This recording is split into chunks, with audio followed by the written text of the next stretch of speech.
একবার এক ফুলা মুয়াজ্জিনের লাগি এক পেতলা ঘি লয়ে গেছে।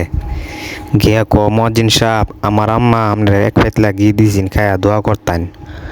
মুয়াজ্জিনে ক তোরা এলাকাতে সে আজকে 12 বছর হয়েছে, এমন সেবা কোনো জায়গাতে আমারে করছে না রে। তোর মা খুব বালা। ফুলা করা হেন অত বালা কয়েন না। আসলে ফাতিলটার মধ্যে ঘিটা তুলছেন আমরা খাওয়াবার লেগে আমার আম্মা রাতকালা কুত্তা গিয়া মুখ লাগাই দিছে।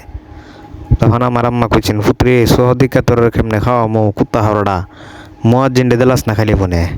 তখন মুয়াজ্জিনে খুশি না বেজার, কিরে তোর মা আমার এই নজরে দেখছে।